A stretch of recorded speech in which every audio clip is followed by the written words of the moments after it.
Thank you, Senator. Thank you, ladies and gentlemen. I'll call the meeting of the House Higher Ed Education Committee together.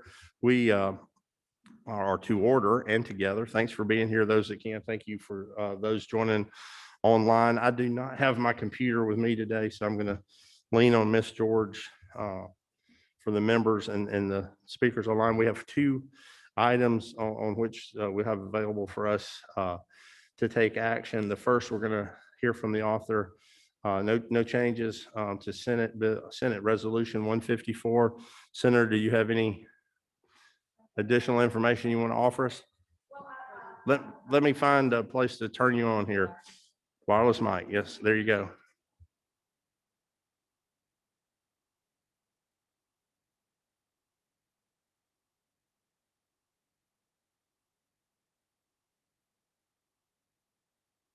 I was glad I had a Georgia Tech student right here close at hand in case I had. Senator, he is actually also an aerospace engineer. I Up understand. at Team Higher Ed, we refer to him as our resident rocket scientist. Yes, sir. Yes, ma'am. Well, this ain't rocket science, Mr.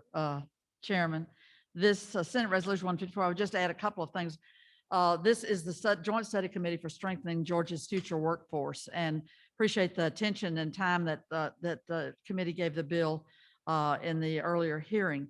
I would point out to you, I believe I did not, but 40 people signed this bill in the Senate, both parties well represented. It's very much a bipartisan issue and supported, as you heard, by the business community, very full-throated endorsement of this.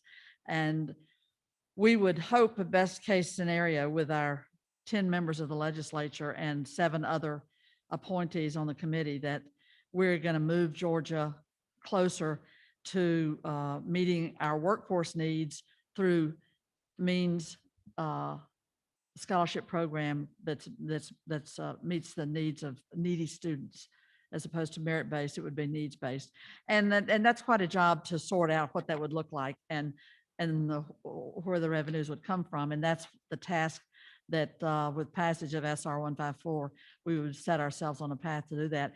And appreciate the committee's input and Secretary Bentley's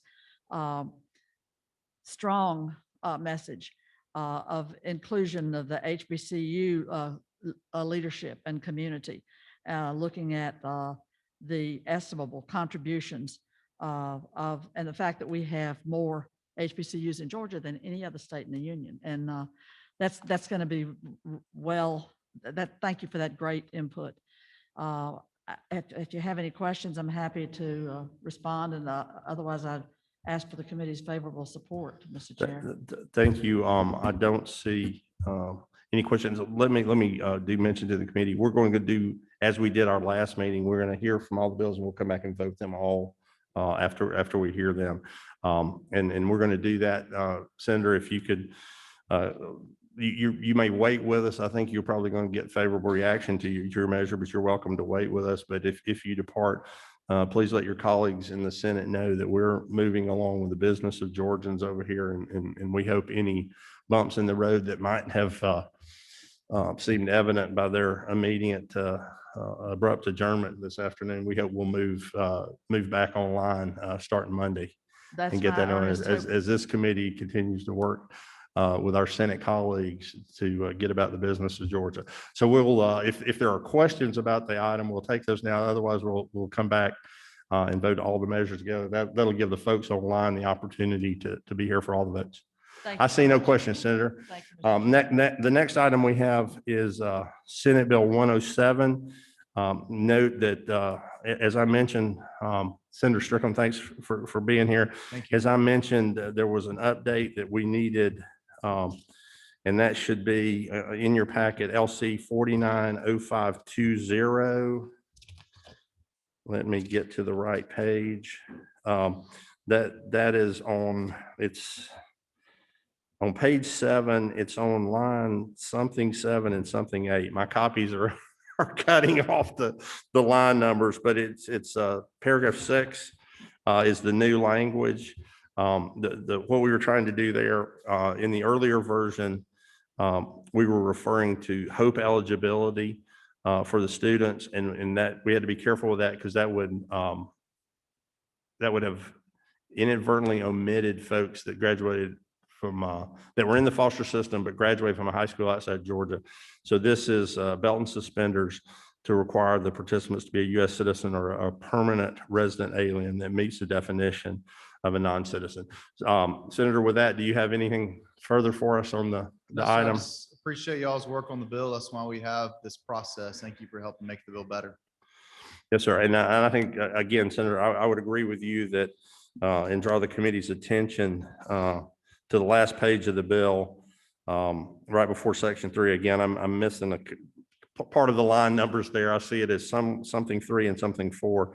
But you already had the public benefits section alluded to in Georgia code. Yes. So you weren't trying to do anything nefarious there. We just belt and suspended that I know. for you. know- And we appreciate you working with us Yeah, on you're that. clear on what our intent obviously was, and I'm not personally sure if we need the other language, but obviously it wouldn't hurt, so why not? And so I appreciate your work on this, make sure that the bill does do exactly what we intended to do. Right. We thank you and Governor Florida Leader Reeves and the folks from DFACS for working with us on it. Did we have folks, you had a couple of folks signed up to speak? Okay, we don't see folks on Zoom. If they're outside, we have Mr. King, Ms. Stamper, and Ms. Gomez.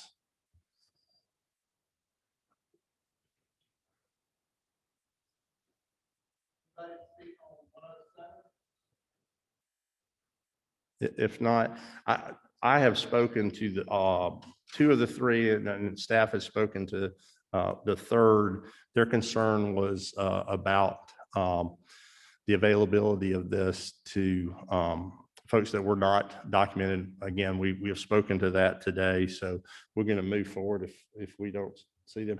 Does the committee have any questions for the gentleman? I haven't, it says member number 5. Is that you, Representative Wiedauer? You have a question? I was just gonna, at the appropriate time, make a motion to pass. Okay, we're gonna come back to that. And I'll recognize you at that point. Any questions for the gentleman? Thank you, Senator. If there are no questions on that, we've completed that. We now are going to go back in the order that we heard the bills. We have before us, we've heard this multiple times. Same item that came over from the Senate Resolution 154, LC 490495S. That is available to the committee for action. What's the pleasure of the committee? Have a motion do pass. Is there a second? Have a motion, multiple seconds that this item move forward to the rules with a do pass recommendation. Is there a discussion? Discussion on the motion? Anyone online? No further discussion. All those in favor say aye. Aye. Any opposed, no. Chair, here's no one against, and we'll record that as unanimous. You move on to rules with a do pass recommendation, LC 490495S, Senate Resolution 154. Thank you, Senator. See you back there.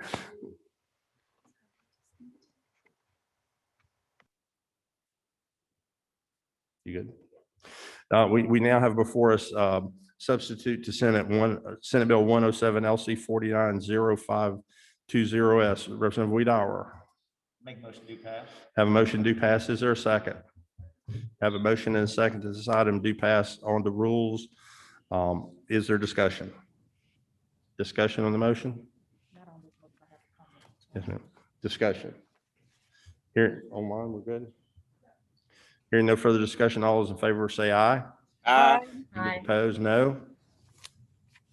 I hear a unanimous vote, and we'll move Senate Bill 107 by substitute LC 490520S on the rules. We're on the rules. That completes the items. We do have, what number are you going to be there? Press that. The Secretary of the Committee. Okay, thank you, Mr. Chairman. I just want to just make a comment for those viewers outside of the state capitol that may be watching, that was planning to, wanted to hear Senator Lester Jackson's bill presented this afternoon, Senate Bill 97. Can you, Mr. Chair, share where we are on that particular piece of legislation? Yes, ma'am. To the Secretary of the Committee, I thank you. We spoke with Senator Jackson. we're allowing him to continue to work on that. We think there's a minor technical flaw in the language that would actually not, what the senator's trying to do, the language of the bill may not be exactly correct to do that. So we're going to give him the opportunity over the next day or so to work with folks to get that right, because we want to make sure we don't go backwards. And it's very difficult if we move it out of committee to do anything with it in rules and get it back. So we have gotten a time to meet on Monday, and we will let you know if we need to do that. But that's the reason that Senate Bill 97 is not being heard today. We had talked about doing that. I'm sorry. Reeves. So that's the reason we're holding on Senate Bill 97.